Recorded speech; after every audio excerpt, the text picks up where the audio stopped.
What if the birth of civilization wasn't a single beginning but a return? What if the world's first great cities, languages, and rituals weren't new inventions, but memories reawakened? Hello and welcome. If you're captivated by history's deepest mysteries, you're in the right place. Subscribe to the channel so you don't miss what's coming next. And as always, drop a comment below to let us know where you're watching from and what time it is. We love seeing this global community connect in real time. If this topic intrigues you, share the video with someone who might also feel that strange pull, because the mystery in this title isn't just a theory, it's something you're about to feel for yourself.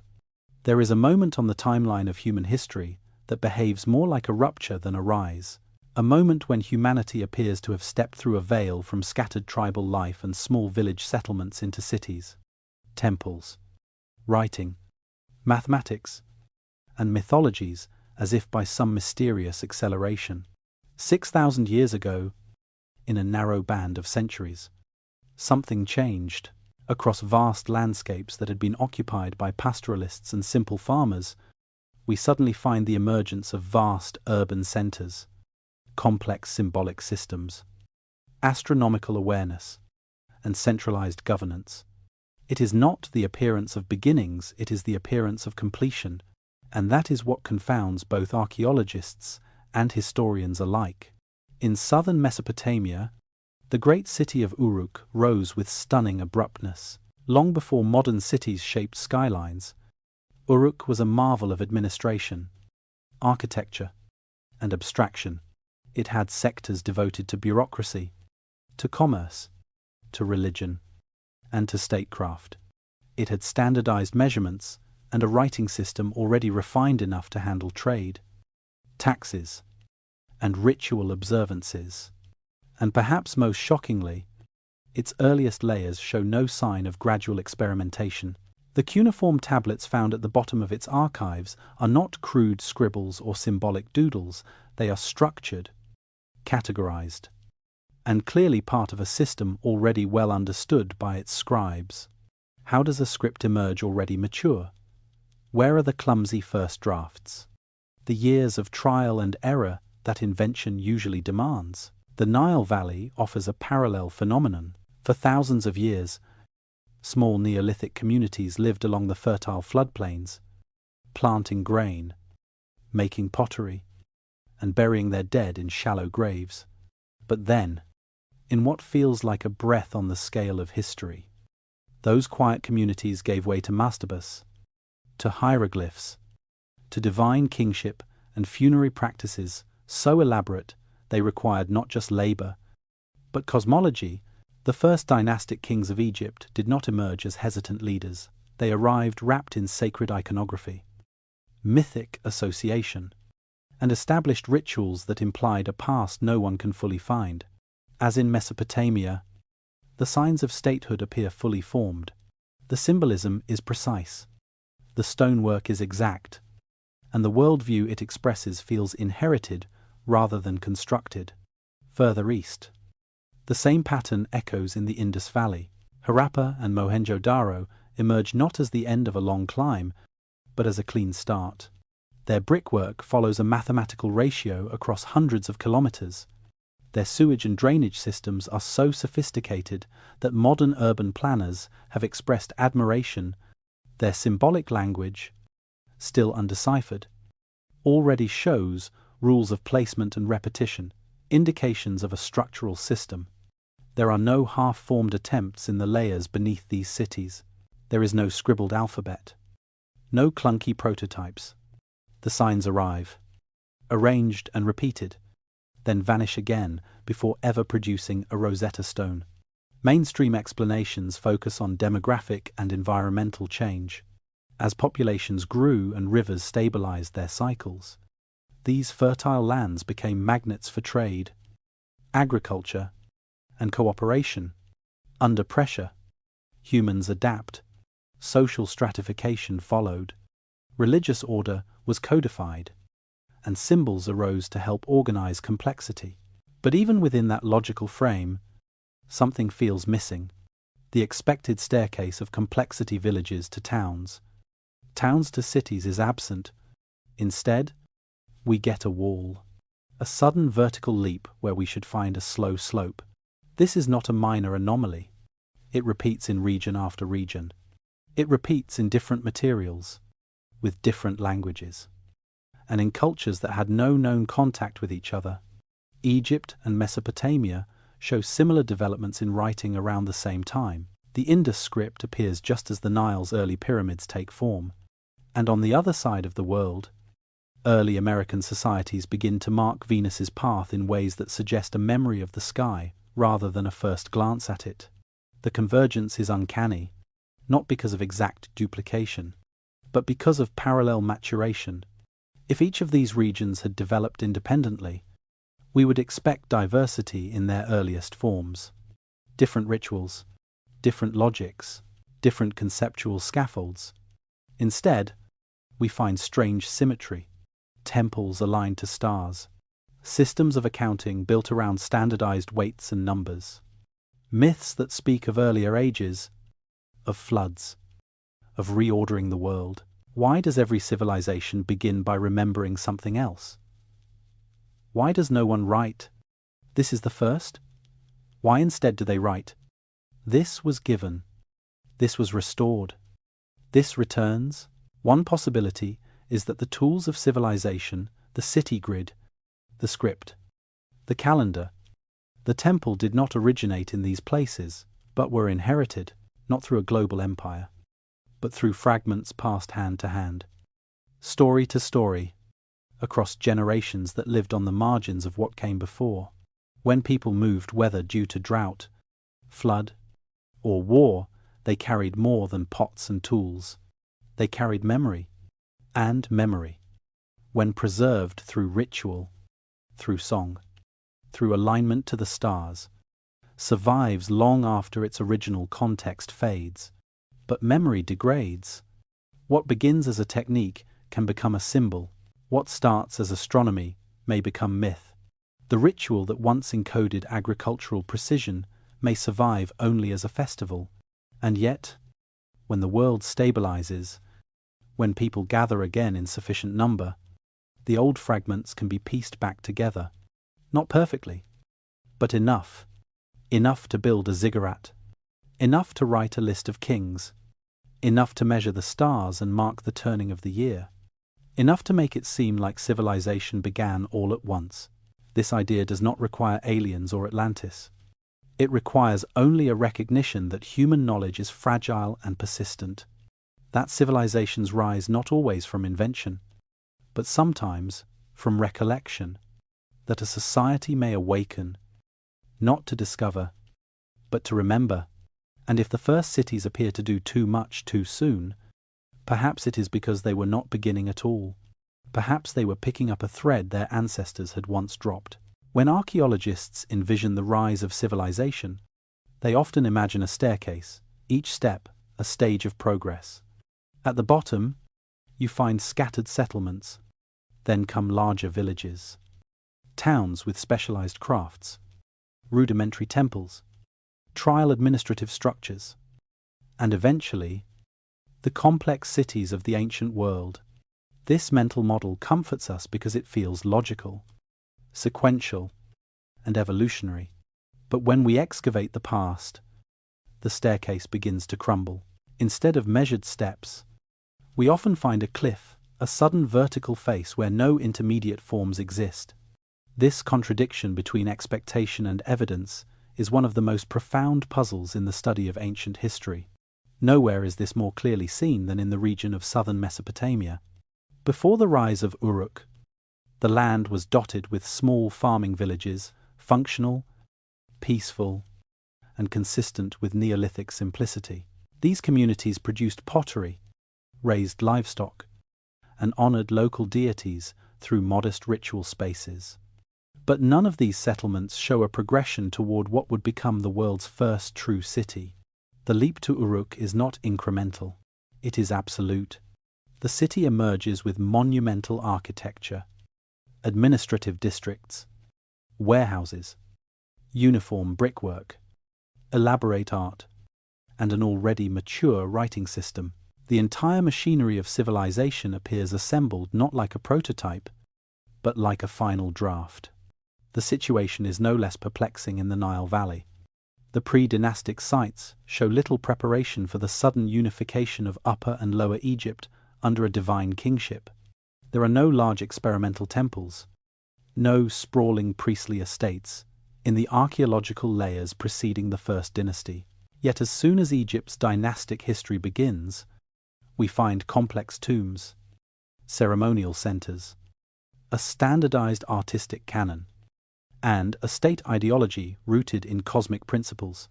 Again, the jump is not from simplicity to early experimentation, it is from simplicity to grandeur. How does an entire society become ideologically and structurally coherent almost overnight? In the Indus Valley, the pattern repeats. Sites like Harappa and Mohenjo-Daro are organized with mathematical clarity.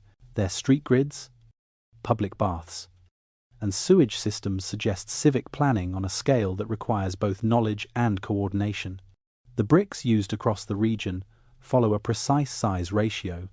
This kind of standardization is normally a feature of mature bureaucratic states, not cultures taking their first steps toward complexity. Yet we find no smaller trial cities, no transitional sites with partial infrastructure or experimental layouts. The system seems to arrive as a package, and then, strangely, it disappears again, leaving more questions than answers. Traditional models attempt to explain these leaps through mechanisms like population growth, agricultural surpluses, environmental pressures, or trade expansions. All of these factors can accelerate societal development, but even in accelerated models, change leaves traces. Societies do not shift without experimentation. We should expect to find failed settlements, hybrid forms, inconsistent designs. But these transitional layers are thin or altogether absent in the regions where civilization first blooms. This is not the pattern of a slow climb, it is the signature of something deeper, more enigmatic. This cliff-like emergence raises several possibilities. One is that our archaeological record is simply incomplete. River deltas shift. Organic materials decay. Later, construction destroys earlier layers.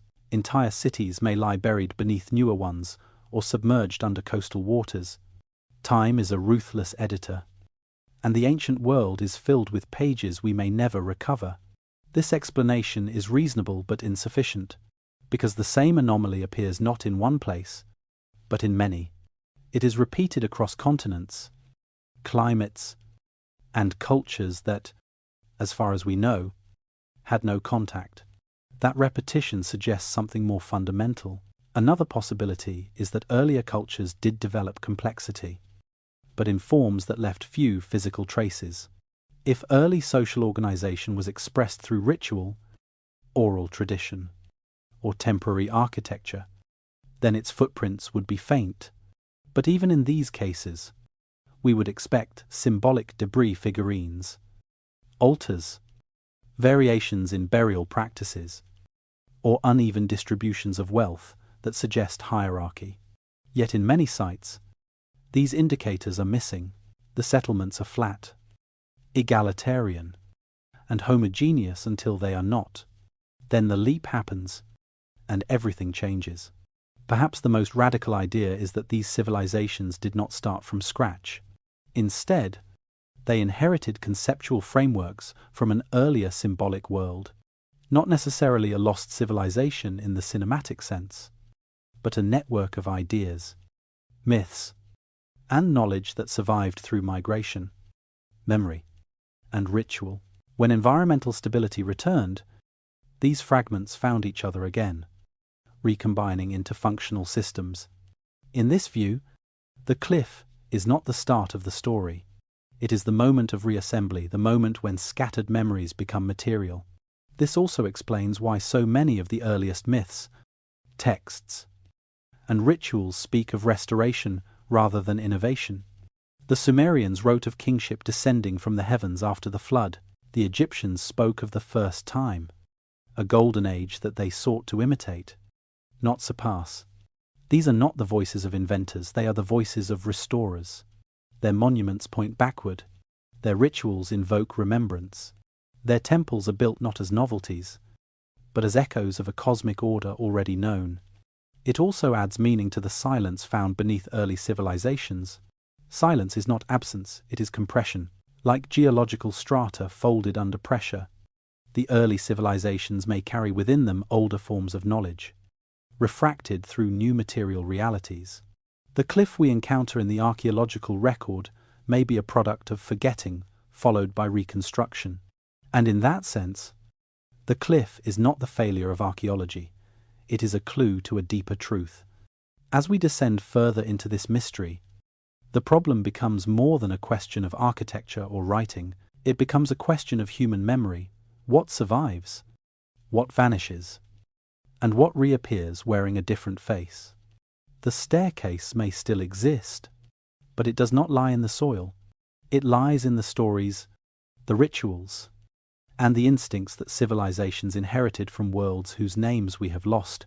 The sudden emergence of civilization, with its refined writing systems, monumental architecture, complex administration, and symbolic depth, forces us to ask a provocative question.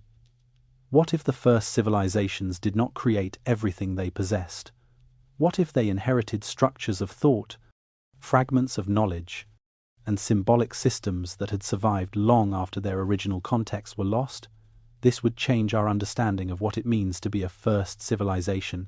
It would mean Sumer, Egypt, and the Indus Valley were not inventors, but inheritors, assemblers of memories preserved in ritual, myth, and unrecorded tradition. The idea of cultural inheritance is not new.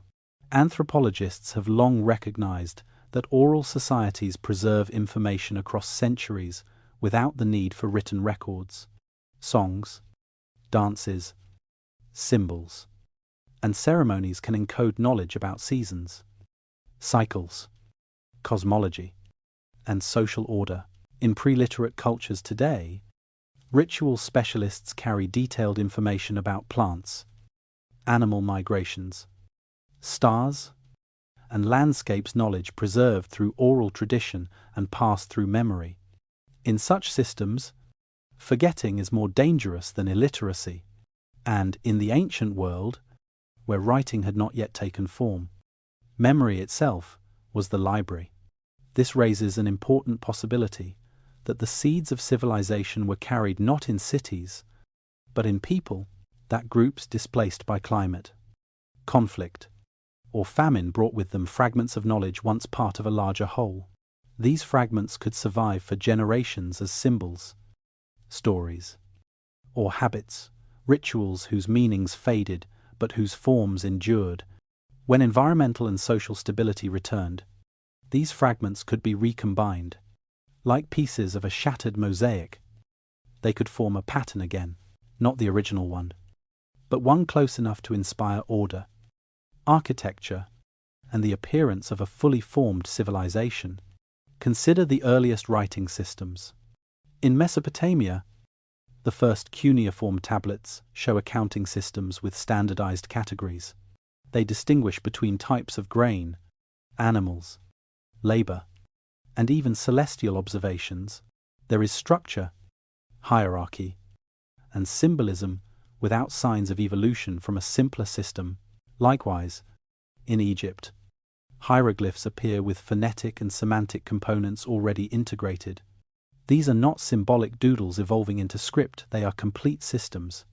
In the Indus Valley, the undeciphered script on seals shows regular patterns, suggesting grammatical rules. These are not random markings, they are intentional, coded, and consistent. If writing had emerged purely as a new invention, we should see chaotic beginnings, erratic signs, trial and error, and competing systems before standardization. But we do not. We see stability at the start. This is not how inventions behave. This is how inheritances behave. Writing, in this view, it may not have been invented in these cultures. It may have been remembered. Architecture tells a similar story. The earliest large-scale structures do not resemble trial versions. the ziggurats of Mesopotamia, the mastabas of Egypt, and the bath complexes of Mohenjo-Daro show symbolic geometry, astronomical alignment, and advanced engineering.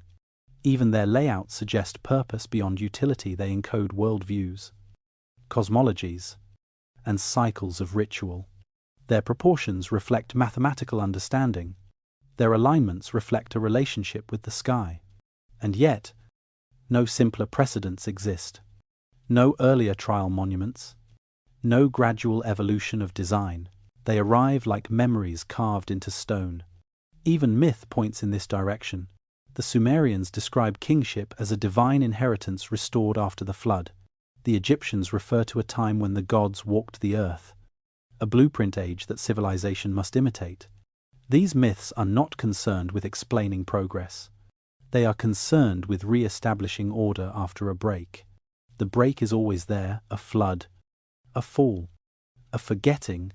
Civilization is not a triumph in these stories. It is a recovery. This distinction matters deeply. A culture that invents sees time as a forward arrow, progress and discovery. But a culture that inherits sees time as a wheel. What was lost must be regained. The earliest civilizations express this latter worldview. Their calendars are cyclical. Their rituals are about renewal. Their temples are acts of remembering. Innovation comes later. In the beginning, what mattered was restoration. If knowledge was inherited, where did it come from? Not from a single lost super-civilization, but from a dispersed symbolic tradition, a network of regional cultures during the late Pleistocene and early Holocene that developed systems of thought we now call pre-civilizational. These systems might have included seasonal markers, ritual calendars, spatial geometries, and oral cosmologies that encoded practical and spiritual knowledge. When climate change and migration fractured those networks, much was lost. But some survived in shrines, in song, in habit. And when large populations formed again around stable rivers and trade routes, these fragments returned to the surface. Modern studies in cognitive archaeology support this idea. Memory is not only individual, it is collective. Societies remember through rituals, through built environments, through repeated symbols. A spiral carved on stone may outlast its original meaning, but it preserves a pattern that a future society can reclaim.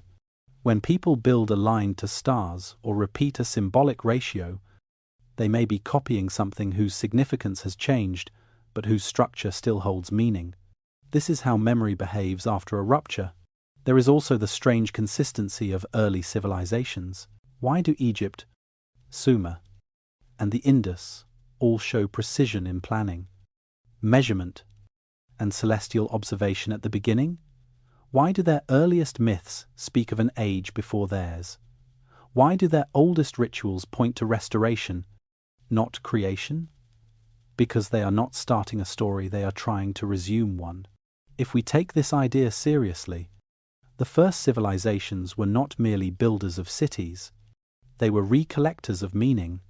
Their scribes were archivists, their architects were rememberers, their priests were translators of a symbolic language they themselves may not have fully understood.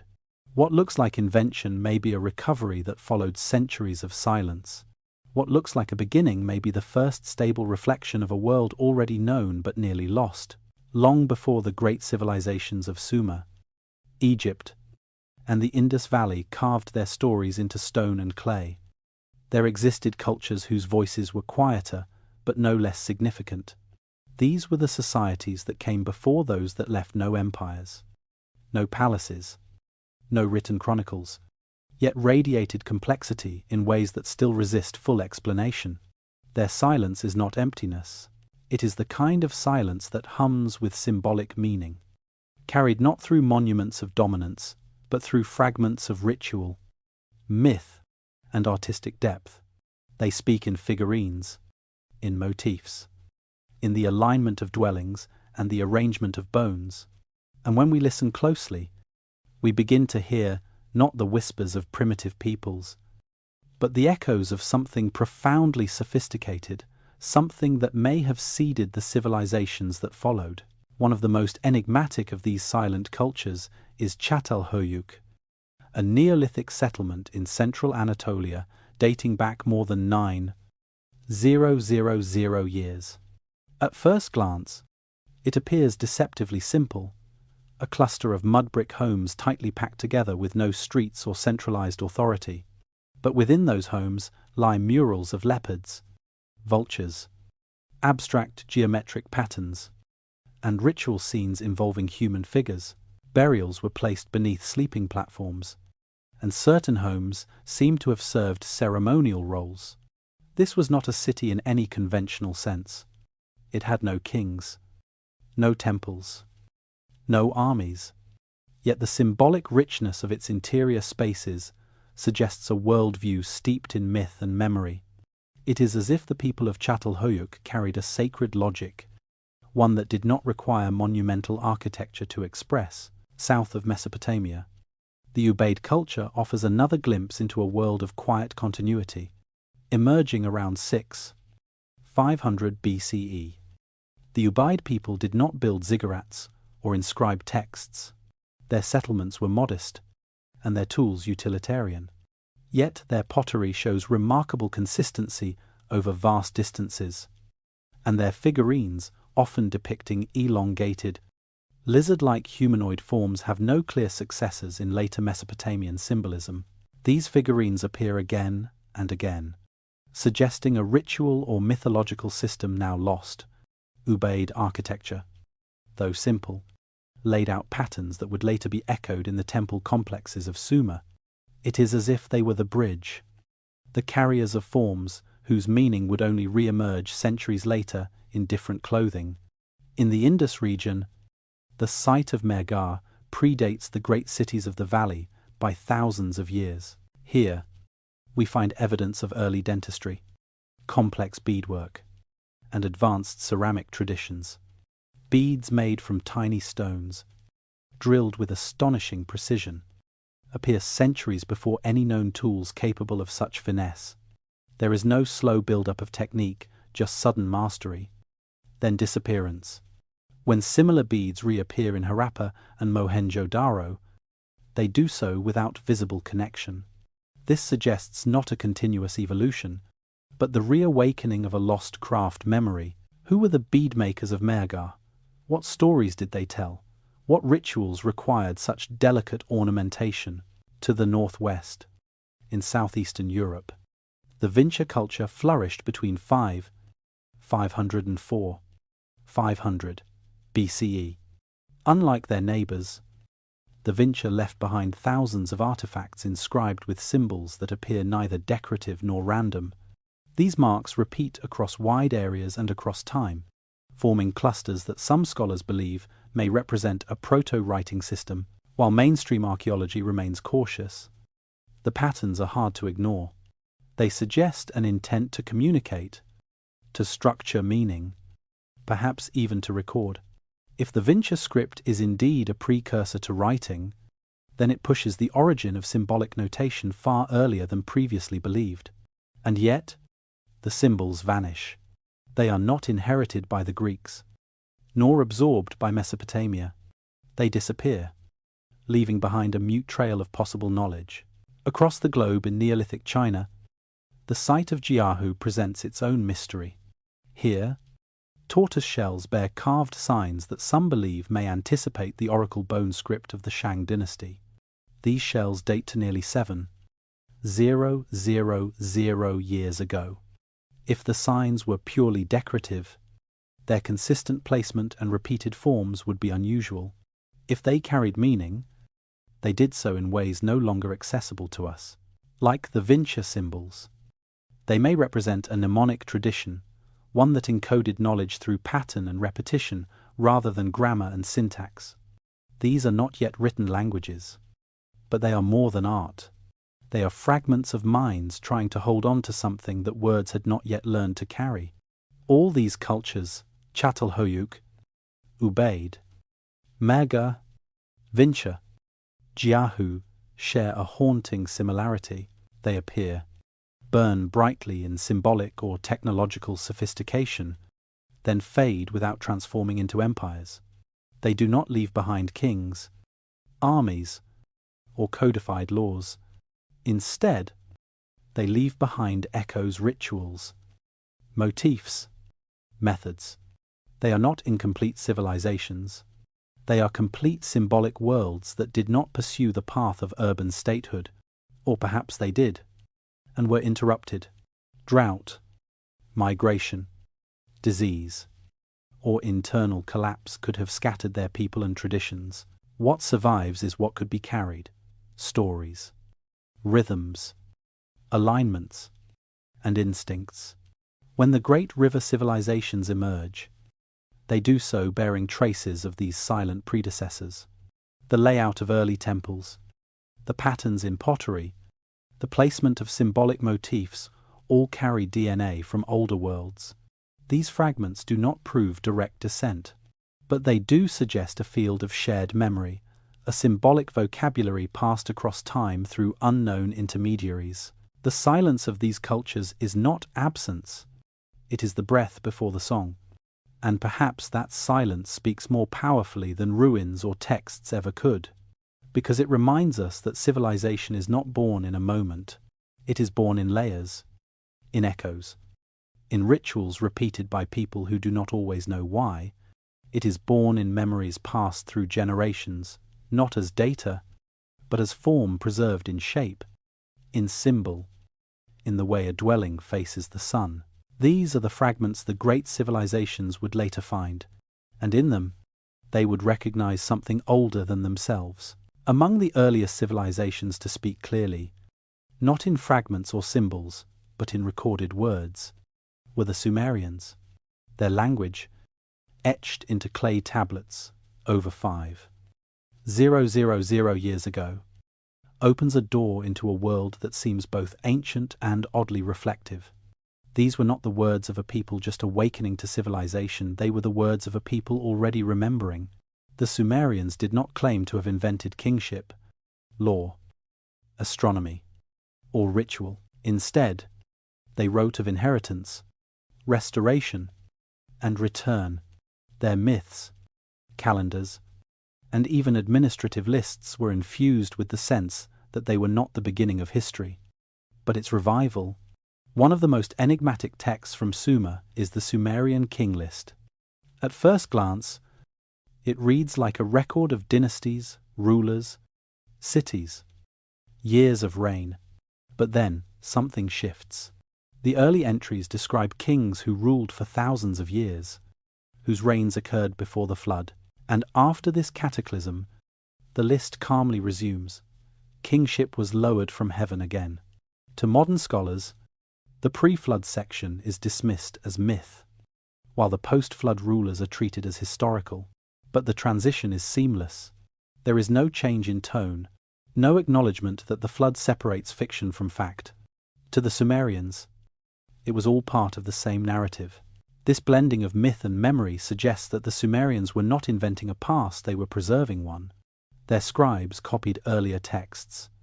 Their temples followed older blueprints. And their gods, while richly imagined, often behaved like ancestors, figures who once walked the earth and whose instructions were remembered imperfectly. This becomes more evident when we look at Eridu, one of Sumer's oldest cities and a center of ritual long before urban life fully developed. Excavations have revealed successive layers of temples built atop one another, each maintaining the same orientation and proportions. The earliest layers are modest, but not experimental. They reflect a deliberate plan, one that appears to follow inherited instructions rather than evolve through trial and error. The architectural consistency of Eridu points to a sacred memory.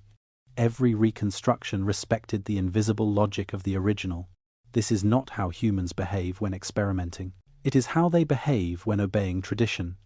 And the tradition, according to early texts, was not invented by humans. It was given. In the mythologies of Sumer, civilization was bestowed by the gods, lost in a cataclysm, and then restored. This motif of recovery appears repeatedly. Festivals are held to reenact rituals whose original meanings are forgotten. Hymns mention words no longer understood. Tablets lament ceremonies no longer performed correctly. This is not a society discovering its identity. It is a society trying to remember what it once knew. Linguistically, the Sumerian language is another anomaly. It is a language isolate, with no known relatives. It does not fit into any linguistic family tree. Unlike Akkadian, which belongs to the Semitic group, or Elamite, which has distant cousins in the region, Sumerian stands alone.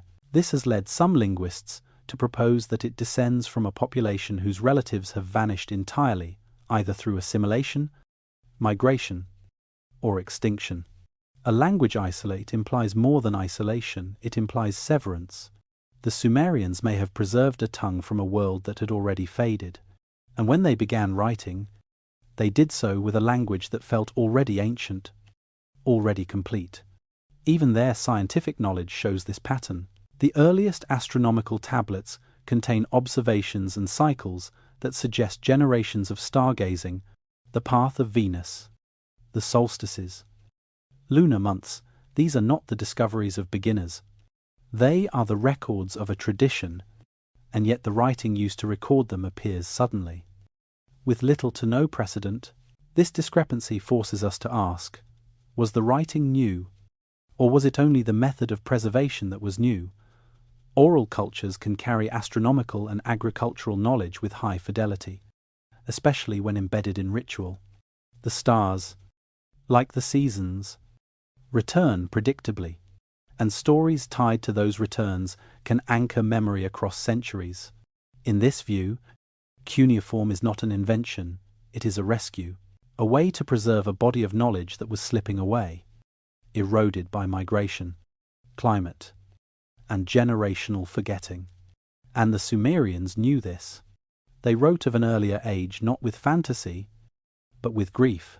Texts speak of days whose numbers have been lost, of temples whose purposes are no longer clear, of gods whose proper names are forgotten. This is the voice of a culture standing at the edge of a memory it cannot fully grasp. It is the voice of a people trying to rebuild not just buildings or cities, but meaning. Their mythology supports this. The Great Flood was not just a punishment, it was a boundary. Before the flood, there were cities, kings, and divine order. After the flood, that order had to be restored. This theme of restoration is echoed across Sumerian culture. Even their epic heroes, like Gilgamesh, seek not conquest but understanding. They search for knowledge of the past, for secrets held by the ancients, for a path back to a time when things were whole. And in doing so, they reveal a civilization obsessed not with progress, but with reconnection. We often frame the Sumerians as the starting point of civilization, but their own words tell another story. They saw themselves as inheritors, as caretakers of a broken lineage. The question they asked was not, what can we create, but what must we restore? Their buildings rose not as new expressions, but as echoes. Their writing etched not inventions, but fragments of remembrance. They are the first civilization to speak, and the first thing they say is, we remember. If Sumer remembered a flood, Egypt remembered a time before time. The ancient Egyptians did not frame their origins as a linear emergence from chaos. Instead, they told of a sacred epoch known as Zep Tepi, the first time, a primordial age when gods walked the earth. Order was established, and the world was shaped according to divine principles. This was not myth in the way we often interpret it, as fanciful or metaphorical. To the Egyptians, Zep Tepi was a real age, a golden blueprint from which all later civilization should derive. Every pharaoh, every temple, every ritual was meant to imitate, restore, and realign with this ancient model. What makes Egypt's perspective so striking is how completely it shaped their civilization. The earliest dynastic periods do not show the experimental faltering of a society just finding its footing. Instead, they show remarkable coherence, precision, and symbolic control. The massive stone structures of the early dynasties, mastabas, temple complexes. And, eventually, pyramids are not rough drafts. They are confident statements of cosmic order, their orientation to the stars, their alignment to cardinal points. Their ritual functions all suggest that the builders were not inventing, they were remembering, reenacting, reasserting the balance that once governed the cosmos. Nowhere is this more evident than in the architecture of Saqqara, where Imhotep, the architect of Djoser's step pyramid, created a symbolic landscape more elaborate than any burial structure before it. This was not a mere tomb. It was a recreation of the cosmic mountain, a stage for rituals intended to maintain ma'at, the principle of divine balance and truth. The complex includes courtyards, colonnades, false chapels, and a vast underground network of tunnels. Every element served a purpose in the ritual drama of renewal. And what is most remarkable is that this sophisticated architecture appears at the beginning of the dynastic period, not as the culmination of a long architectural tradition, but as its foundation. The same pattern repeats in Egypt's craftsmanship. The earliest stone vessels found in pre-dynastic and early dynastic graves are carved from some of the hardest stones available: diorite, schist, granite. Their walls are thin, their surfaces polished, their symmetry uncanny. Yet later periods, with more resources and larger populations, do not surpass this level of craftsmanship. They echo it, imitate it, but often with lesser materials and simpler forms. This inversion of expectations that the best work appears first has puzzled scholars. It suggests that early Egypt inherited techniques and knowledge that were already refined, and that over time, as the context for that knowledge faded, the practice declined. Even Egypt's earliest symbols arrive complete. The ankh, the djed, the was, scepter. These are not images evolving from abstract forms. They appear fully developed, loaded with layered meanings. Hieroglyphs themselves combined phonetics and iconography in a system so complex that only the most educated scribes could master it. And yet, this system does not show signs of clumsy experimentation. It appears mature in the earliest inscriptions. As with Sumer, there is no child version of Egyptian writing. There is only the adult. Stepping onto the stage already composed, what could explain this pattern? Mainstream archaeology attributes Egypt's sudden rise to centralized power, organized labor, and control over agricultural surplus. These are valid explanations, but they do not address the symbolic depth of early Egyptian civilization. They do not explain why the earliest temples and tombs align with celestial events from earlier epochs, star risings that no longer match the sky of dynastic Egypt. Some structures appear aligned with Sirius, not as it rose in 3000 BCE, but as it would have risen centuries or even millennia earlier. This raises the possibility that these alignments were copied from traditions older than the society that preserved them. The Egyptians themselves hinted at this. In later periods, priests lamented that they no longer understood the original meanings of certain rituals. They spoke of restoring practices whose roots had been forgotten. Sacred hymns were performed even when their language had become archaic. Symbols were preserved even when their cosmological context had vanished. This is not innovation. This is inheritance strained by time. Egyptian king lists deepen the mystery. In addition to the historical dynasties, these lists include rulers known as the Shemsu Hor, the followers of Horus, semi-divine beings said to have ruled before the first pharaohs. Their reigns span hundreds or thousands of years. Like the Sumerian king, List, these names occupy a space between memory and myth. Were they symbolic placeholders, deified ancestors, allegorical expressions of cosmic time, or were they faint recollections of an earlier age? One preserved not in architecture, but in the collective consciousness of a civilization determined to remember? Even Egypt's concept of kingship was rooted in restoration, not rule. The pharaoh was not merely a political leader, he was the living Ka of Horus, the bringer of cosmic order.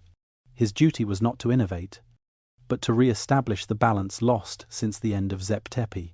Coronation rituals, temple foundations, and festivals like the Sed Festival all revolved around this act of re-anchoring the world to its original blueprint. The past was not something to move beyond. It was something to return to, endlessly, ritually, with precision. What emerges from this view of Egypt is a picture not of linear development, but of symbolic memory. The civilization did not grow like a sapling, it was structured like a replica of a forgotten model, preserved imperfectly through myth, ritual, and inherited technique. Its monuments are not inventions, they are restorations. Its stories are not fantasies, they are memories distorted by time and ritualized into sacred acts. In the end, Egypt's grandeur lies not just in its architecture, art, or administration, but in its unwavering belief that the greatest truth lay not in the future, but in the past. The civilization did not claim to be new. It claimed to be faithful to something older, something purer, something nearly lost. And in that faith, carved into stone and sung in temples, we find the echoes of a world that still waits to be remembered. The ancient world was not only grounded in soil and stone, it was tethered to the stars. The sky was more than a backdrop to myth. It was a map, a memory, a measure of time.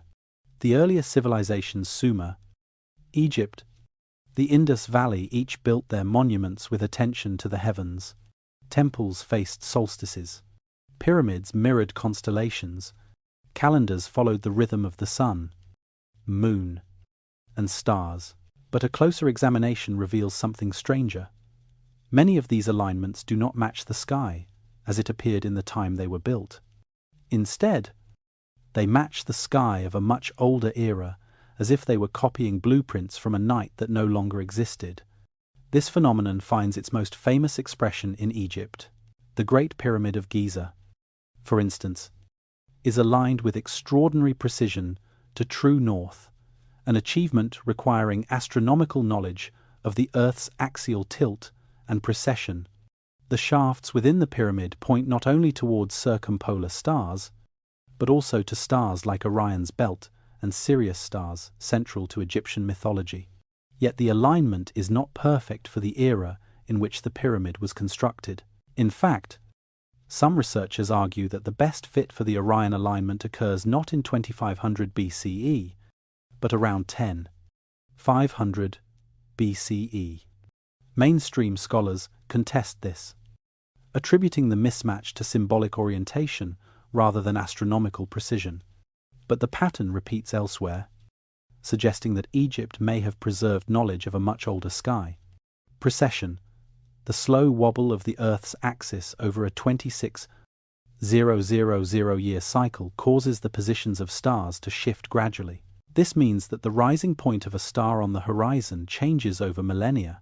To align a temple or monument with a star as it appeared thousands of years earlier, one must either possess an impossible depth of recorded observation or rely on inherited knowledge that somehow survived across eras. The Egyptians left no written explanation of precession, yet their alignments often match star positions that no longer applied in their time, pointing toward a memory that did not originate with them. Sumer also engaged with the sky in sophisticated ways. The earliest star lists contain constellations and celestial pathways that match surprisingly well with later Greek systems. They tracked lunar cycles, solstices, and the movement of planets. These records appear very early in the written tradition, before there was time for generations of trial and error. The knowledge arrives structured. The Sumerians divided the sky into 3 regions ruled by different gods, a cosmological map reflecting both theological and astronomical frameworks. The stars were not just lights, they were markers of divine order. And yet, again, the structures they observed often matched sky patterns that had already shifted due to precession. Even in places with less well-known astronomical traditions, anomalies appear. The site of Nabta Playa, deep in the Nubian desert, contains a stone circle that predates Stonehenge by over 1,000 years. Some stones align with the summer solstice sunrise. Others may track the rising of particular stars. If true, this would require an understanding of the sky's cycles that should not exist in such an early Neolithic context. And yet the alignments are real. Whether they were intentional or coincidental remains debated, but the possibility that early nomadic groups observed the heavens with ritual regularity cannot be ignored. The Maya, too, built observatories and temples to track Venus, solstices, and eclipses. Their calendar system was so precise that it could predict celestial events centuries in advance. In Andean cultures, such as the Inca and their predecessors, we find horizon markers used to observe the sun's annual motion. These societies had no direct contact with the Old World, and yet the pattern of sky-oriented construction appears again. It suggests something deeper than innovation. It suggests an instinct, a global memory that the sky holds meaning, and that architecture must respond to it. Why would early civilizations go to such lengths to build monuments aligned to stars that had already moved from their original positions? One answer is symbolic fidelity. They were not observing the sky, they were remembering it.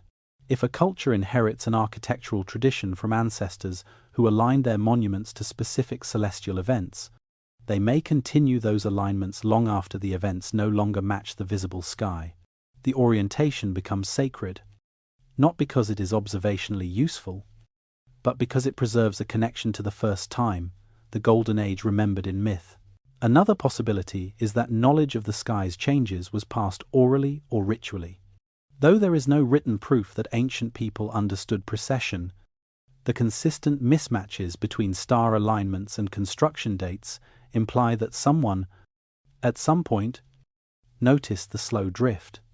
If this observation was ritualized, passed down as part of sacred geometry or temple building, it could explain why certain star orientations persist long after their observational relevance had faded.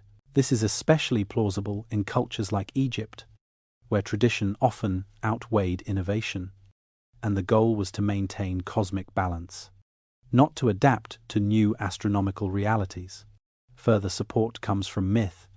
Many ancient stories refer to a time when the sky was different, when stars fell, when the axis of the world shifted, when a new sun or moon appeared. These tales are often dismissed as metaphor, but they may preserve cultural memory of real celestial events, comets, eclipses, or even changes in the stars' positions due to precession. If myths encode astronomical memory, and if architecture follows myth, then early monuments may be fossils of an earlier cosmic understanding. The consistency of this pattern across civilizations, separated by oceans and language, suggests that the sky was once central to human symbolic life. It was the map that united time, ritual, agriculture, and myth. To build in alignment with the stars was to live in harmony with the universe. And if the sky changed, if the stars drifted, then the old alignments became acts of remembrance, rituals that anchored the present to a lost past. What makes this all the more extraordinary is that many of these alignments are invisible, without precise instruments or centuries of observation. They are not the product of casual stargazing. They are the result of structured attention, of measurement, of dedication, and yet they emerge at the dawn of civilization, not after it. This reverses our assumptions. It suggests that civilizations did not develop astronomy slowly, but carried it with them as a foundational principle. Like language, like fire, like myth, the knowledge of the stars may have been one of humanity's earliest inheritances. In the end, the monuments aligned to an older sky may not be puzzles to solve, but messages to receive. They do not speak of power, conquest, or wealth.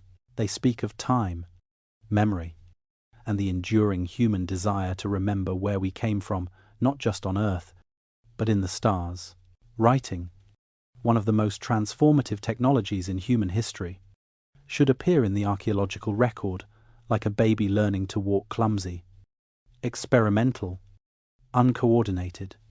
We would expect to find a spectrum of developmental stages, from abstract drawings to consistent symbols, from symbolic markings to phonetic attempts, eventually leading to complex scripts. But when writing finally emerges in the world's earliest civilizations, it does not stagger into history. It strides. It arrives with grammar, structure, categories, and purpose. It behaves not like an invention in progress, but like a language already rehearsed. In Sumer, the earliest tablets are not filled with myths or stories, they are filled with information, grain inventories, labor rosters, tax records, offerings to temples. But even this bureaucratic simplicity requires complexity under the surface. The signs are organized into conceptual categories. There is numerical precision, symbolic coding, and spatial arrangement on the clay. There are designated symbols for abstract terms, contract, ownership, delivery. These tablets come from Uruk around 3200 BCE, yet they show none of the fumbling that one expects from a first attempt at symbolic communication. There are no undecipherable scribbles, no wild variations in sign form, no competition between rival systems. Instead, there is consistency. Egypt offers a similar surprise. Hieroglyphs appear around the same period, but they are not crude pictograms, slowly evolving into phonetic signs. They combine artistic expression, phonetic values, and symbolic determinatives all at once. A single word may include an image of the object it refers to, a sound associated with the word, and a sign to clarify meaning. The system is not only beautiful, it is efficient. Yet the earliest known inscriptions show mastery. They appear in royal tombs, ceremonial palettes, and on sacred vessels, often paired with theological or cosmological content. This is not the beginning of writing. It is writing as an art, already integrated with culture, religion, and governance. The Indus Valley script, though still undeciphered, shows its own maturity, found primarily on seals. The script includes standardized symbols arranged in horizontal sequences, the repetition of certain signs, their consistent placement, and the presence of symbols for human figures, animals, and abstract shapes suggest an organized system. Some researchers believe it reflects a logosyllabic language, combining words and sounds. Others see it as a ritual code. Whatever its purpose, it appears across a vast region with remarkable uniformity. And yet, there is no evidence of earlier stages, no half-formed symbols, no random markings evolving into regularity. The system appears, functions for centuries, then vanishes. China follows a related path. The Shang dynasty's oracle bones from around 1200 BCE are etched with symbols that would evolve into modern Chinese characters. They record divinations, weather, sacrifices, and royal decisions. But what is truly remarkable is that centuries before the Shang, at the Neolithic site of Jiahu, signs appear on tortoise shells. Some of these signs resemble components of later Chinese characters. Were they precursors, ritual codes, abstract symbols? Their meaning remains unclear, but their consistency implies that they were not random, and they raise the same question. Why do symbolic systems appear early, then vanish, only to reappear fully formed later? One explanation proposed by scholars is that early writing was developed on perishable materials: wood, leather, palm leaves, bark, which have not survived the passage of time. If people were writing before clay or bone inscriptions, their words would have vanished. This is possible, even likely, but it still leaves a deeper puzzle. How did the leap from perishable writing to durable, standardized systems occur without visible transition? If a script had existed for centuries on fragile media, it would still show signs of variation, evolution, or regional divergence. Instead, the earliest surviving scripts are consistent. Another theory suggests that early writing developed within ritual contexts before expanding into secular administration. Temples were the first institutions to need permanence. Rituals needed to be repeated with precision. Offerings had to be recorded. Calendars had to be followed. Sacred chants and hymns required consistency. Writing may have first been used to encode sacred knowledge, passed down within priesthoods, protected from change. If this is true, then writing did not begin as a public tool, it began as a sacred trust, and sacred traditions are more likely to preserve structure, resist innovation, and maintain consistency over time. This would explain why early writing systems often appear in temple archives, tombs, and ritual items. In Sumer, temple precincts produced most of the earliest tablets. In Egypt, writing adorns the walls of tombs and the surfaces of ritual palettes. In China, it was the bones of animals and tortoise shells, used to speak with ancestors, that carried the first inscriptions. In the Indus Valley, the seals may have had ritual or economic significance. The act of writing, in these contexts, was not casual. It was sacred, and sacred things are protected from randomness. Perhaps the most compelling explanation, however, is that writing did not begin with the invention of symbols, but with the preservation of memory. If earlier cultures maintained knowledge through oral traditions, structured performances, and symbolic art, then the transition to writing may have been a way of safeguarding memory under threat. Climate shifts, migrations, and social upheaval could weaken oral transmission. The elders may have forgotten portions of the chants. Rituals may have begun to diverge. Writing, then, would become necessary not to create new knowledge, but to prevent further loss of the old.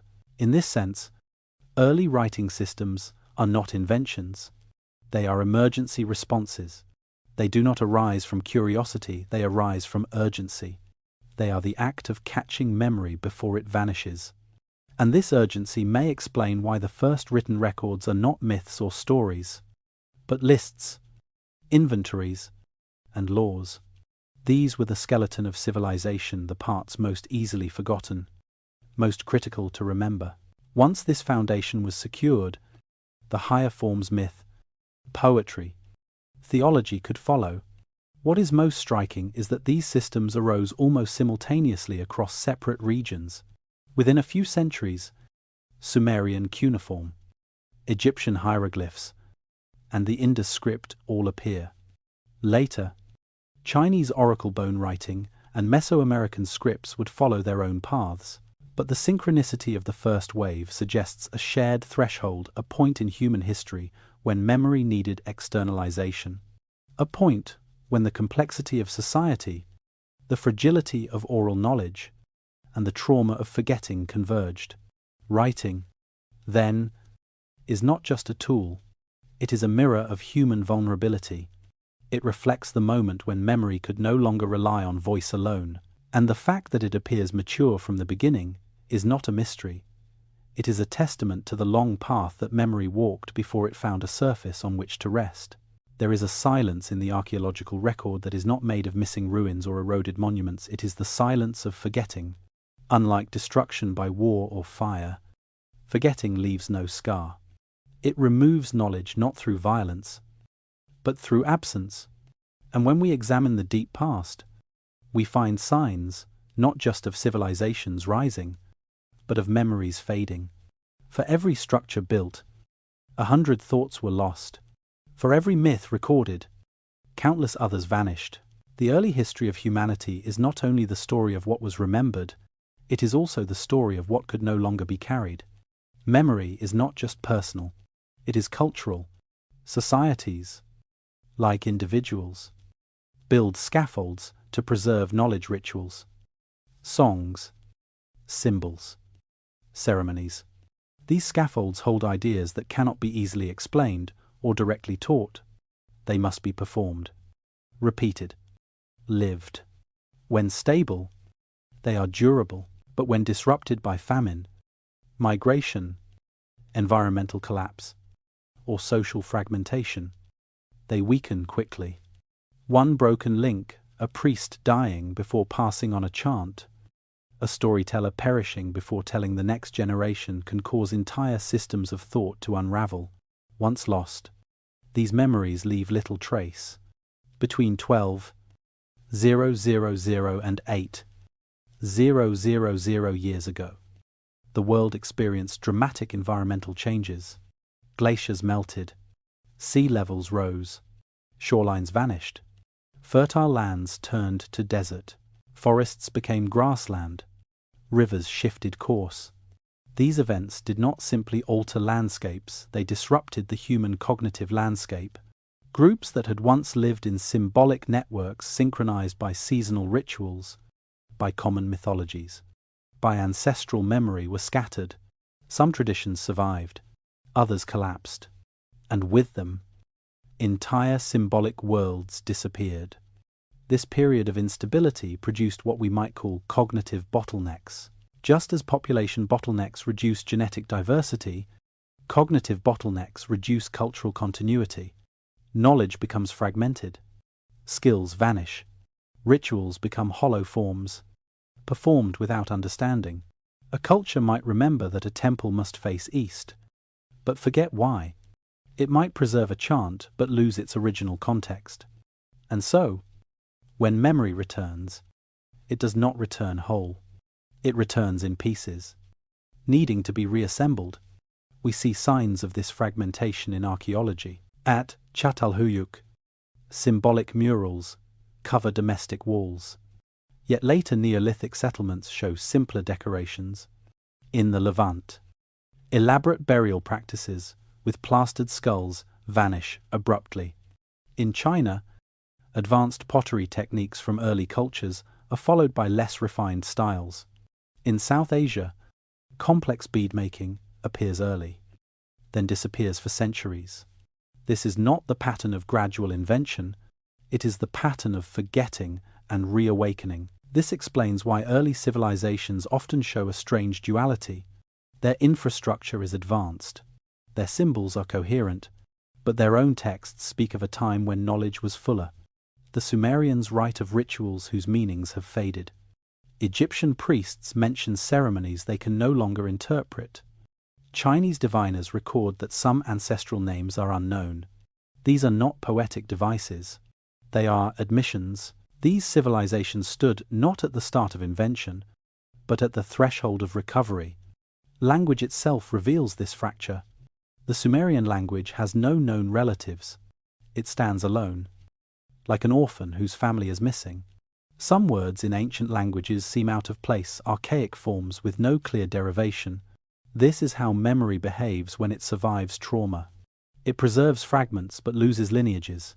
It holds on to sacred terms, even when their meaning is no longer clear. Climate data supports this idea. Around 200 years ago, a sudden global cooling event disrupted ecosystems worldwide. Archaeological records show depopulation, abandoned settlements, and reductions in symbolic artifacts. This is precisely what we would expect during a period of cognitive collapse. The scaffolds needed to preserve memory broke down. People migrated. Ritual experts died. Oral chains snapped. When society stabilized again, what remained was not the full song, but scattered notes. And yet, the human mind is resilient. When the world became predictable again, when rivers settled and crops returned, people began to remember. They rebuilt, but they did not rebuild from scratch. They rebuilt from fragments, and those fragments carried echoes of the past. An alignment here, a symbol there, a story that survived only as a myth, a carving whose meaning was sacred long after it was understood.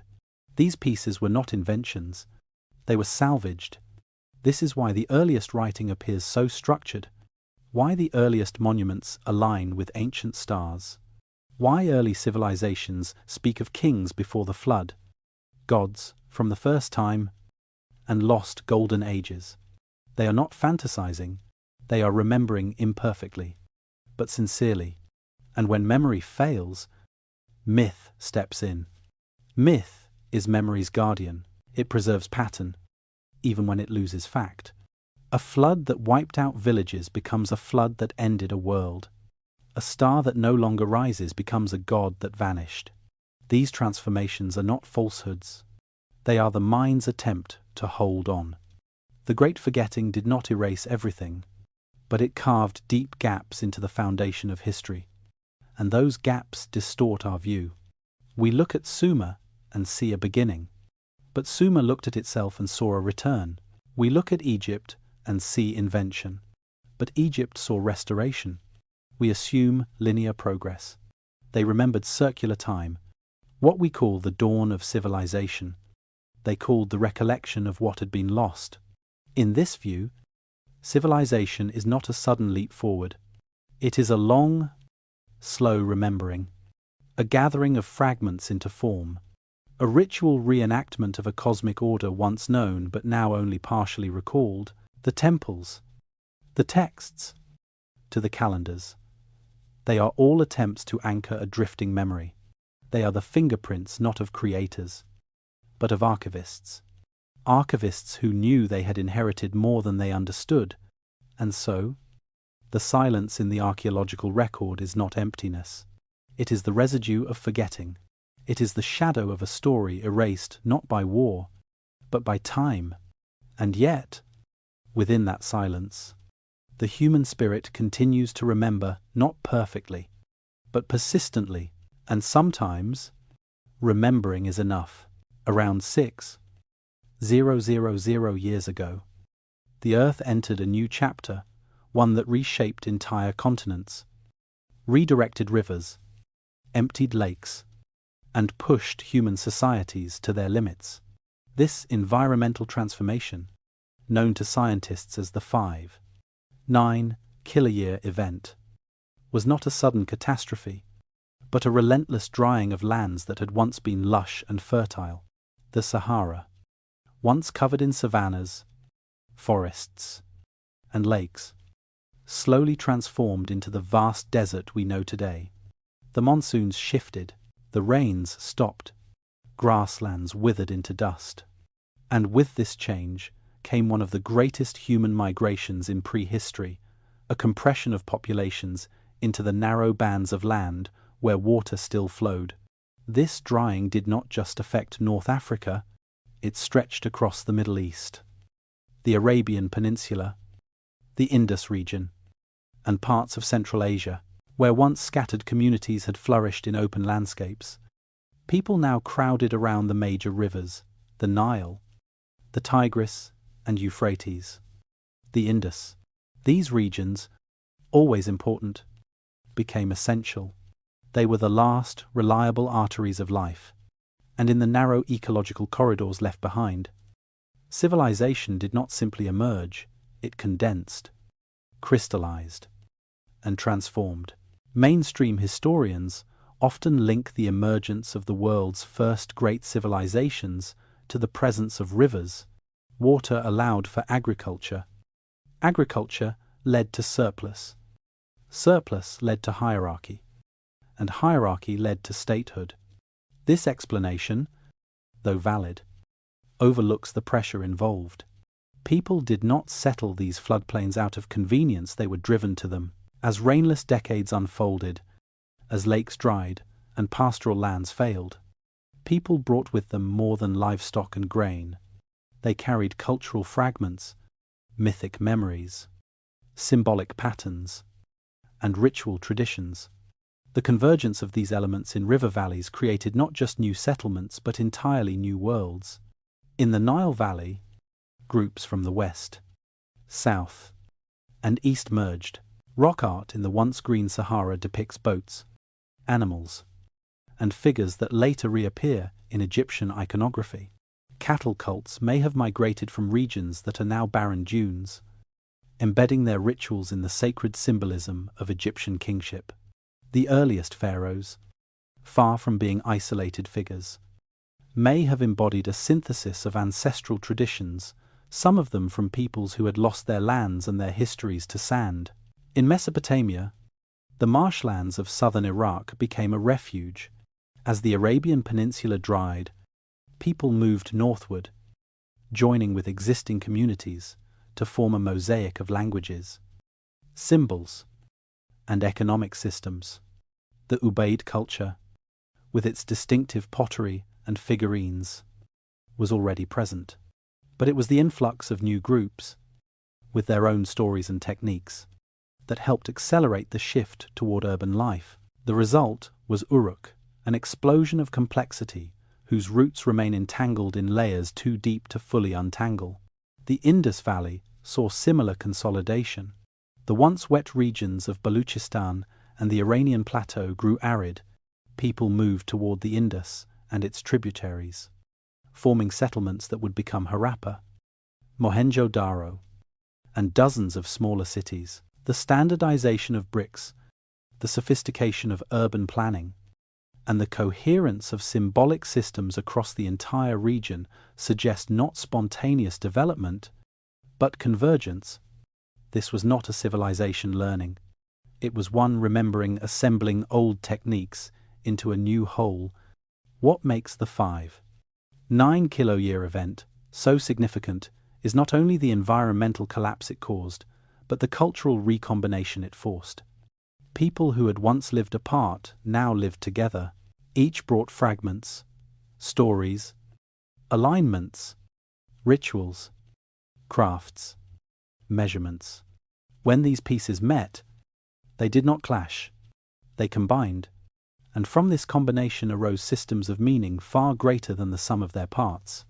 Civilizations did not rise because humans invented everything anew. They rose because, under pressure, scattered memories fused into structure.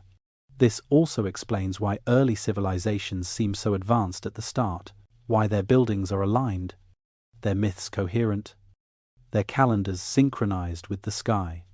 These were not inventions pulled from thin air.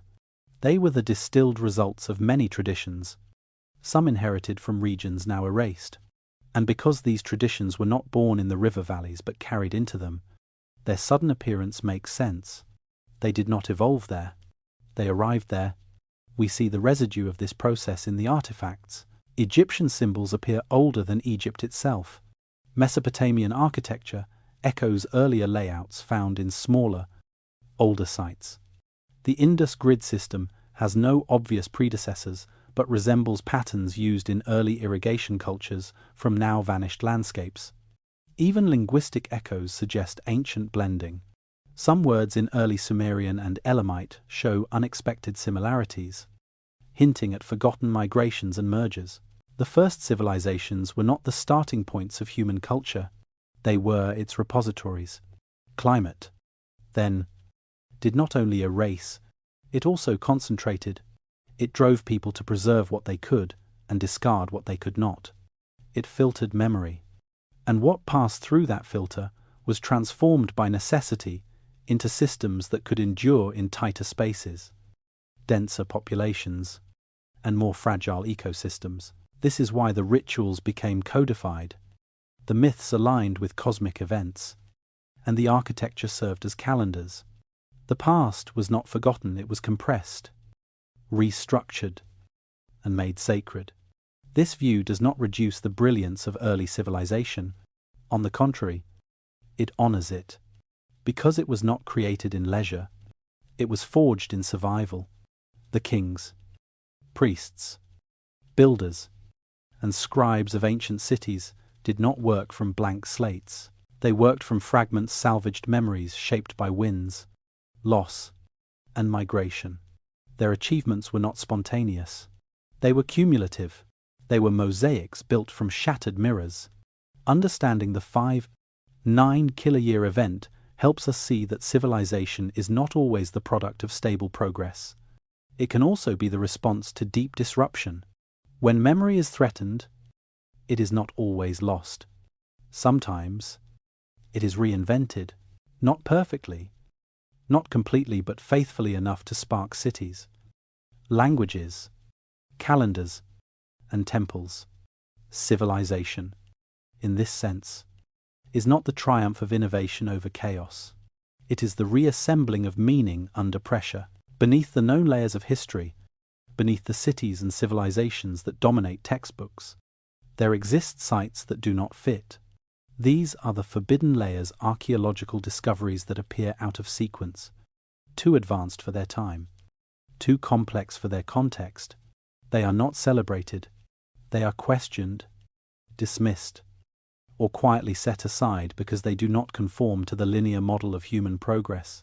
And yet, they exist. Their stones are carved, their alignments are measured, their silence is deafening.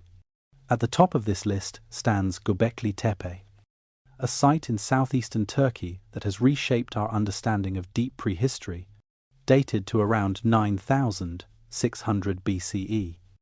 Göbekli Tepe is older than agriculture, older than pottery, older than the wheel, and yet it consists of massive stone pillars arranged in circular enclosures, some weighing over 10 tons. These pillars are carved with intricate reliefs, foxes, snakes, vultures, abstract symbols etched with skill, intention, and mythic resonance. The site shows planning, labor coordination, and symbolic sophistication far beyond what should exist in a hunter-gatherer society. According to the standard narrative, this level of organization should follow agriculture, not precede it. What makes Göbekli Tepe even more mysterious is that it was intentionally buried after centuries of use.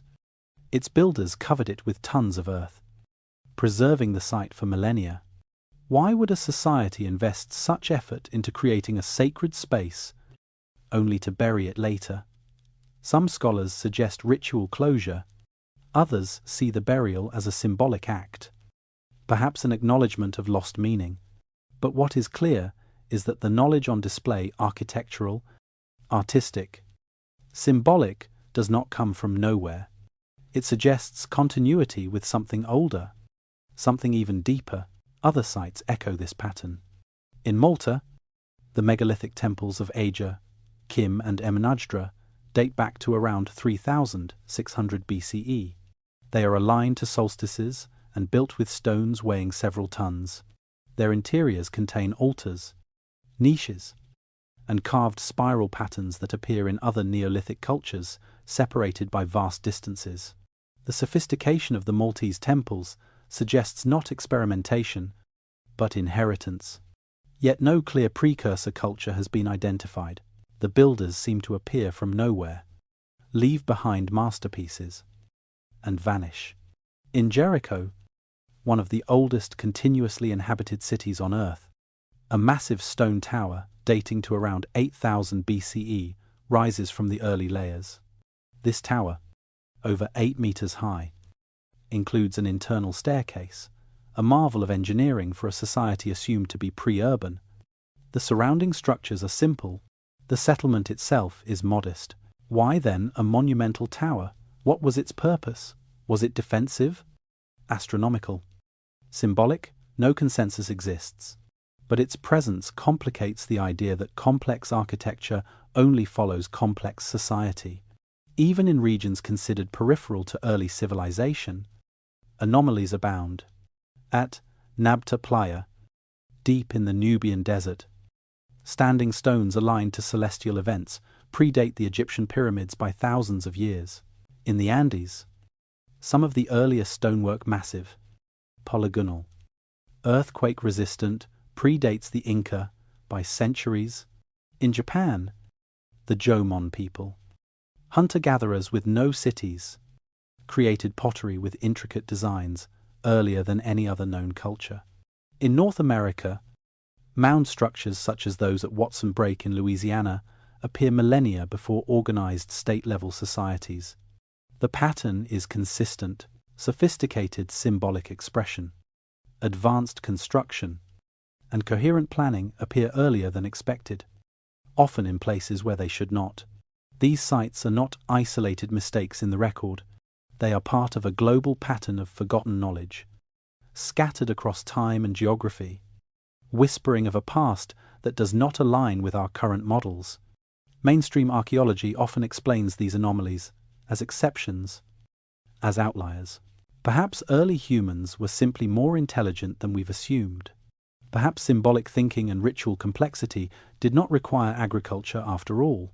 Perhaps these societies invested enormous resources into sacred architecture for reasons we will never understand. These are valid responses, but they do not address the deeper problem, the lack of developmental stages. These sites do not show evolution. They show appearance. Like Göbekli Tepe, they emerge whole.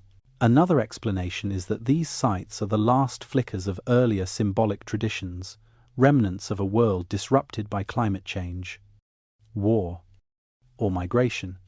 They may represent cultures that once carried deeper knowledge, now fragmented. In this view, the builders were not innovators, they were preservers. The temples, towers, and alignments they left behind were not inventions. They were acts of memory. This interpretation is supported by the sudden disappearance of many of these cultures.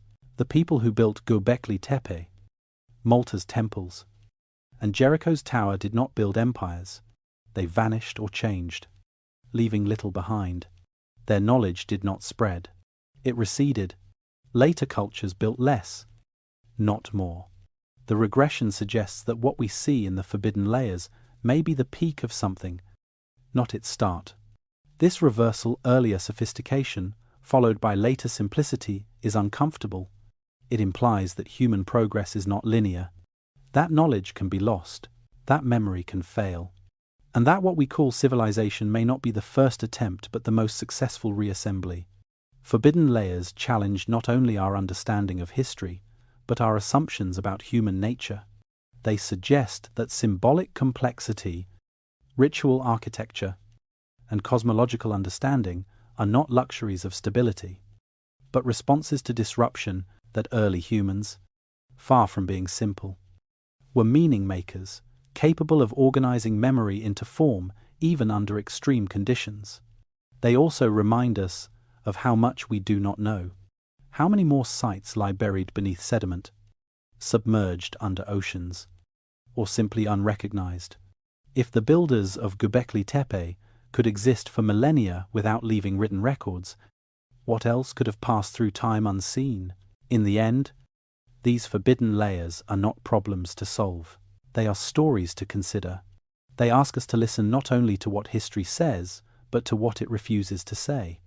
And in that refusal, we begin to hear the echo of something older, quieter, and far more complex than we imagined.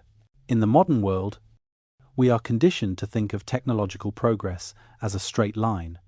Every generation improves upon the last. Tools become sharper, faster, more precise. Architecture becomes stronger, more efficient. Systems of production become more refined. Yet when we study the technologies of the earliest civilizations, we find a strange reversal. The most advanced techniques often appear at the beginning, not the end. The earliest artifacts show skill and sophistication that later generations could not replicate. This is not how innovation behaves. It is how memory behaves, fading, fragmenting, slipping from understanding with each passing era. Nowhere is this more evident than in early Egyptian stonework.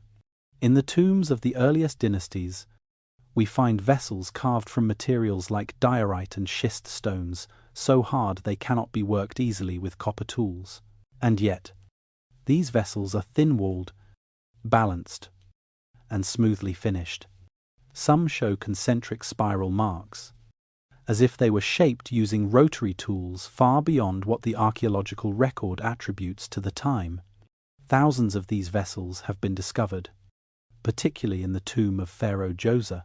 But after the Old Kingdom, this craft declines.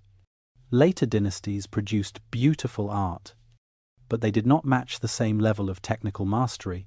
The question is not only how these vessels were made, but why the knowledge vanished. The same pattern occurs in large-scale architecture. The earliest pyramids, including those at Giza, show precise alignment, massive stone blocks, and engineering that still baffles modern builders. Later, pyramids are smaller, less precise, and structurally unstable. The Step Pyramid of Djoser and the Great Pyramid of Khufu were not the culmination of centuries of progress. They were the beginning, and everything afterwards struggled to match them.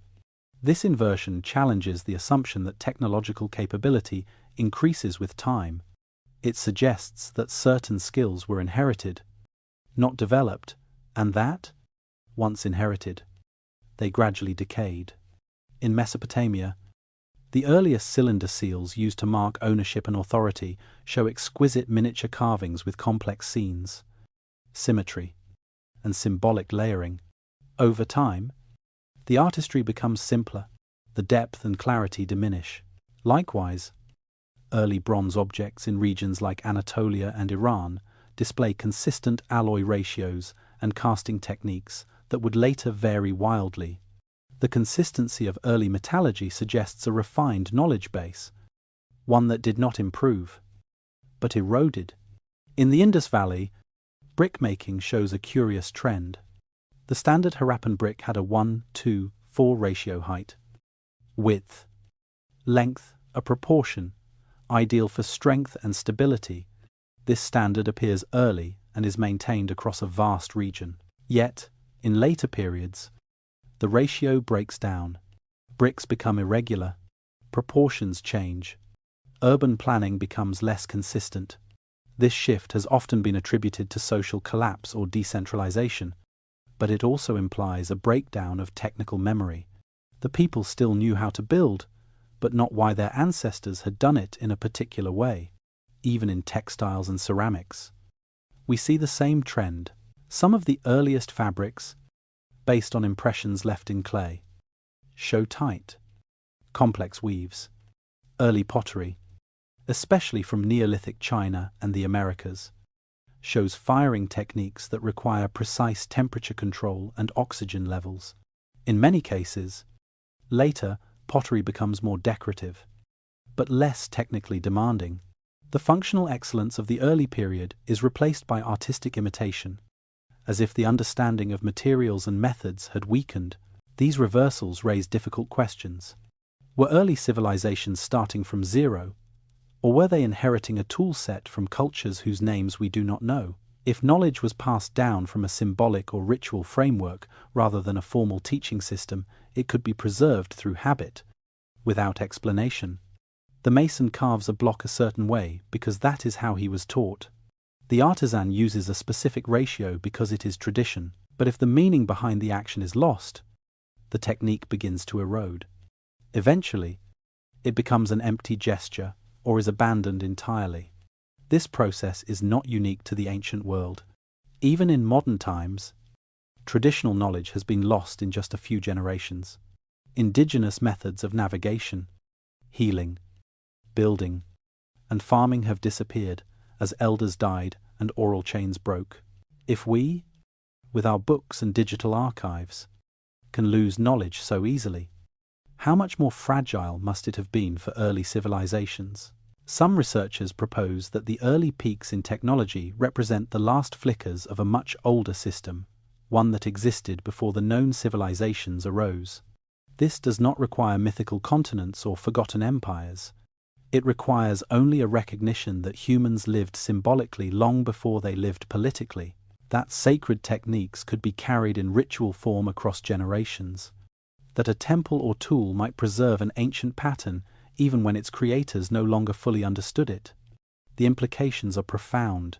It means that some of the most iconic features of ancient civilizations, the pyramid, the seal, the calendar, the vessel may not be inventions at all. They may be restorations, partial memories, retrieved and reassembled under new circumstances. The builders of the Great Pyramid may not have been innovators. They may have been inheritors applying inherited templates in stone. The Indus engineers may not have discovered grid planning. They may have remembered it.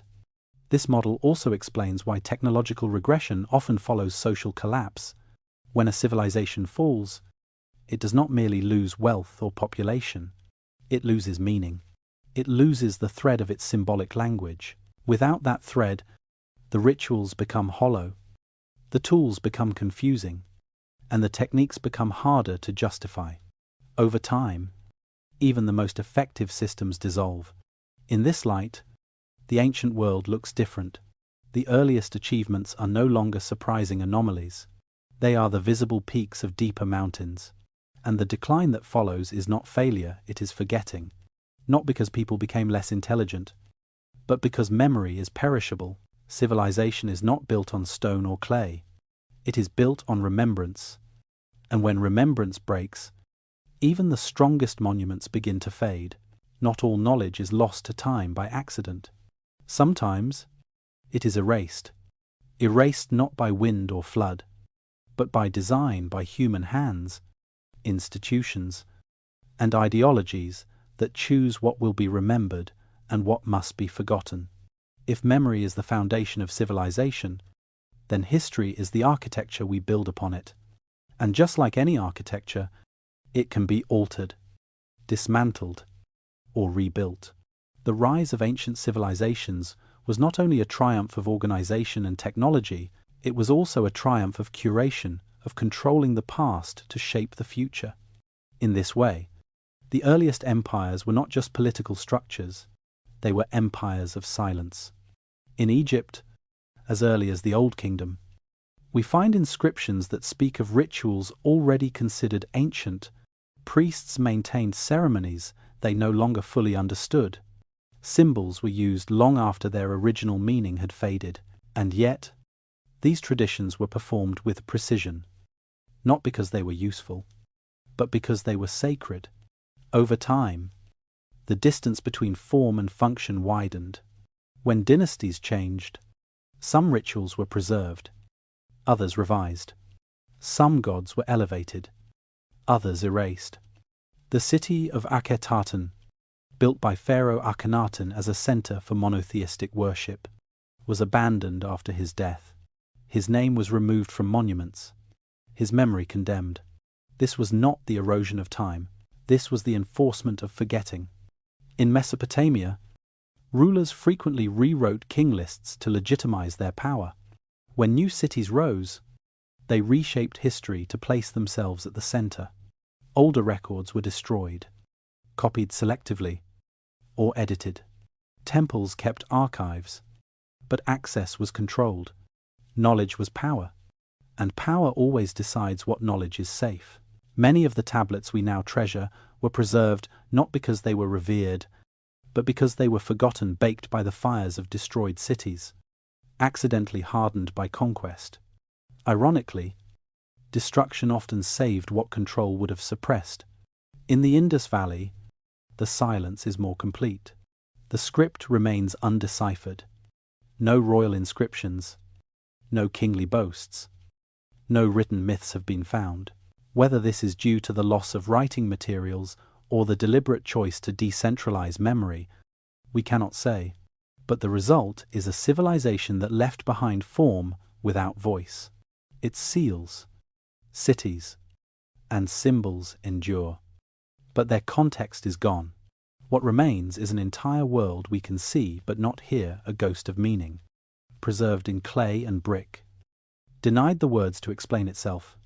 Elsewhere, the process repeats. In China, early dynasties collected ancient texts only to burn those that contradicted official narratives. In Greece and Rome, libraries were looted, scrolls burned, and histories rewritten to suit the victors. In Mesoamerica, Spanish conquest destroyed codices, temples, and oral traditions, reducing complex civilizations to fragments. In every age, those in power have shaped memory to serve their goals. They chose which myths to elevate, which genealogies to endorse, which gods to silence. But even more dangerous than political erasure is the subtler kind, the erasure of meaning through neglect. Rituals continue, but their purpose fades. Symbols are passed down, but their roots are lost. A society may preserve the form of a calendar, but forget what it measured. It may build a monument, but lose the reason for its orientation. This is not malice, it is entropy. And when a civilization codifies its traditions without understanding them, it builds a shell around a hollow core. Language plays a crucial role in this. Words shift, terms evolve. A word that once described a sacred act may come to mean something mundane. A name may lose its cosmic significance and become merely decorative. Over centuries, even the most potent phrases decay. Without regular interpretation, Sacred texts become mysterious. Without use, knowledge recedes behind symbols that no one can translate. This is why so many ancient texts lament the loss of meaning. Sumerian scribes speak of rituals no longer known. Egyptian priests write of words we no longer understand. In Vedic tradition, chants are preserved with exact pronunciation, even when their meaning is unclear. The form persists, but the essence has faded. Civilizations do not always collapse when their walls fall. Sometimes, they collapse when their memory fails. This erosion of meaning is amplified during periods of crisis, when populations decline, when institutions fall, when elders die without successors. The scaffolding that supports memory collapses. Traditions once held by a few specialists vanish. Knowledge encoded in ritual or architecture becomes decoration, and new leaders, seeking legitimacy, rewrite the past to serve the present. The 5.9 kiloyear event created exactly these conditions: mass migrations, environmental collapse, and the compression of populations into river valleys destabilized cultural transmission. In such times, people preserve what they can: symbols, stories, names, but they often lose the why. The deeper context is lost. What survives is a curated memory, a version of the past shaped by crisis, retold by survivors, and encoded by power. We must also remember that many ancient traditions were oral. Their knowledge lived in voices, gestures, performances. When written language appeared, it captured only a fraction of what had been remembered, and writing itself was a gatekeeper. In many societies, only elites could read or write. What they recorded was what they valued. What they ignored was lost. This is why archaeology feels like decoding a palimpsest, a manuscript overwritten again and again. Beneath every text lies another. Under every monument lies an earlier one. Each generation edits, rewrites, reinterprets, and each edit leaves gaps. These gaps are the empire of silence. Not blank spaces, but places where voices were silenced and forgotten, or transformed beyond recognition. Yet silence itself is a clue. It marks the boundaries of what we know and points toward what once was. The absence of evidence is not always a dead end. Sometimes it is a signal, an invitation to look deeper, to listen differently, to consider what was excluded, not just what was preserved. If civilization is the story of remembering, then history is the act of choosing what to remember, and every choice creates a shadow. The great monuments, texts, and systems of the ancient world shine brightly, but around them stretch vast fields of darkness. In that darkness lie the erased, the misremembered, and the forbidden, and it is there that the oldest truths may still sleep. When the fragments of the ancient world are viewed individually, anomalous sites, lost technologies, missing scripts, misaligned monuments, they appear as curiosities, exceptions, or puzzles. But when we align them side by side, another image begins to form. It is not the image of a single lost civilization, nor a forgotten empire erased by time.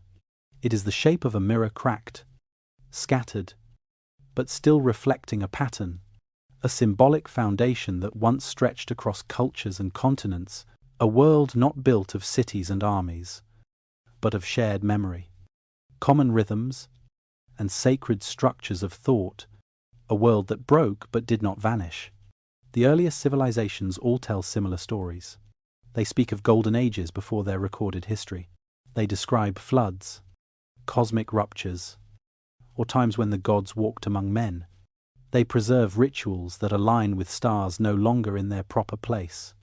They embed symbols that reappear in distant regions. They build using ratios, alignments, and geometries that imply a prior understanding of time, number, and meaning. These similarities, dismissed as coincidence or archetype, may point instead to a deeper truth, a symbolic system inherited, not invented. Consider the way early myths from Egypt, Mesopotamia, and Mesoamerica all speak of an age that came before the first time, the time before the flood, the era of the ancestors.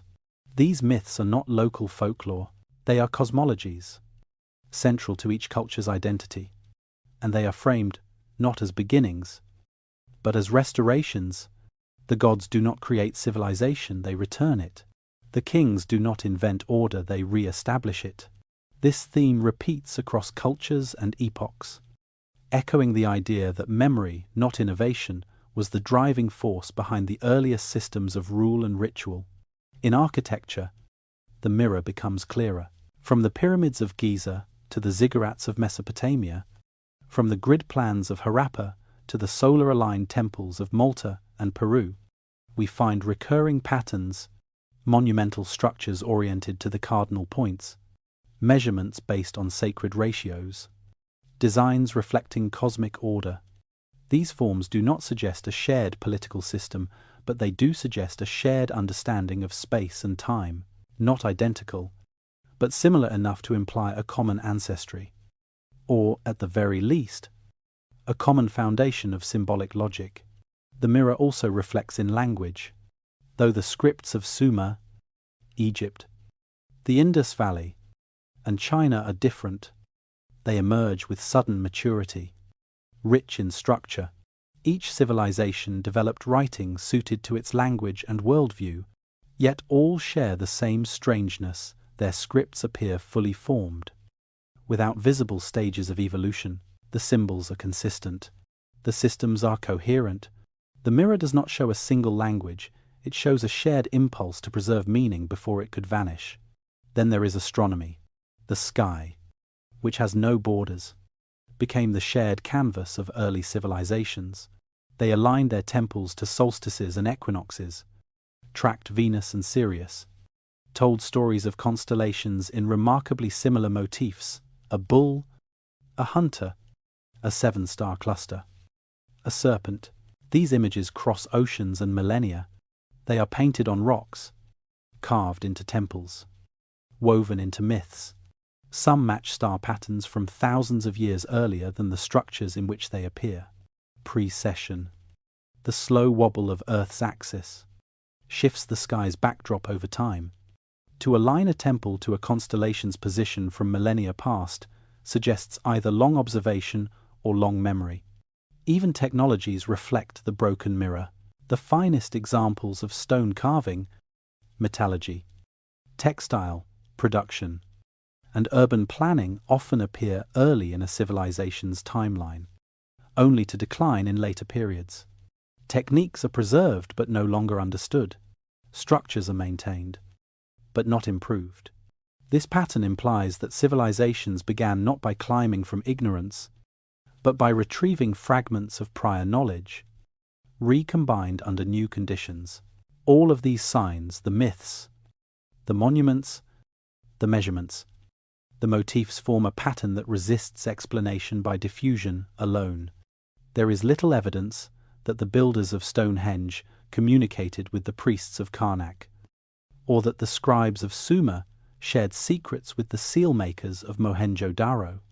The distances are vast, the timelines are staggered, and yet the structures reflect common instincts. Perhaps what we are seeing is not cultural diffusion, but cultural convergence shaped by shared memory, not contact. That memory, if it existed, would not be recorded in writing. It would be carried in ritual, embedded in symbols, performed through architecture, whispered in myth. It would not preserve every detail, only the core patterns. The logic of three, the symmetry of the cross, the cycle of the sky. These are not arbitrary, they are structural. They reflect the way the human mind encodes the sacred through rhythm, repetition, and symbolic geometry. When the climate shifted and populations scattered, much was lost. But some of the symbolic core survived, passed on in fragments. When humans reassembled in river valleys and began to build again, they did not build at random. They reached back into those fragments, They rebuilt what they could, not the original world, but a new reflection of it warped by time, reshaped by need. The broken mirror became the foundation of civilization. This does not mean there was one mother culture, or a global super-civilization. Rather, it suggests a shared symbolic framework seeded in the deep past, preserved through oral and ritual memory, and revived in many places independently. These revivals were not identical. Each region developed its own expression, but the echoes remain. A temple here, a pattern there, a myth that remembers what words have forgotten. The modern world inherited the surface of these civilizations, the pyramids, the tablets, the calendars, but not their symbolic core. We study their history. They lived their memory. They built, not to impress, but to align, not to dominate, but to preserve. The orientation of their monuments mattered. The timing of their rituals mattered. The proportions of their art mattered, because each was a reflection, an attempt to restore what had once been whole. We live in the shadow of those reflections. And if we want to understand the past not as a straight line, but as a shattered mosaic, we must begin to see the mirror, not as a window into another world, but as the remnants of our own, a world where time flowed in cycles, where the stars held memory, and where civilization was not an invention but a remembering. As we reach the final fragments of this long and intricate story, a startling picture emerges. Civilization did not begin once. It began again. What we see in the earliest cities, the first scripts, the aligned temples, the standard measures, is not the spark of invention, it is the flicker of memory. It is humanity remembering what it once knew, reshaping fragments into form, ritual into rhythm, ruins into blueprints. Civilization, then, is not merely a record of our creativity, it is also a record of our capacity to recover. From Sumer to Egypt, from the Indus Valley to ancient China, from Andes to Mesoamerica, the same motif recurs. Civilizations rise with systems already in place, scripts without visible precursors, calendars attuned to precession, mythologies of a world that came before. Their first structures are often their finest. Their first kings speak not of founding, but of restoring. Their rituals seek not new truths, but the rebalancing of a cosmic order that was fractured long ago, again and again.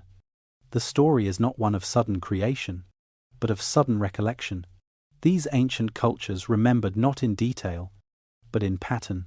The sacred mountain, the cosmic flood, the divine king, the circle and the square, the alignment of heaven and earth. These motifs do not emerge independently across distant continents by chance.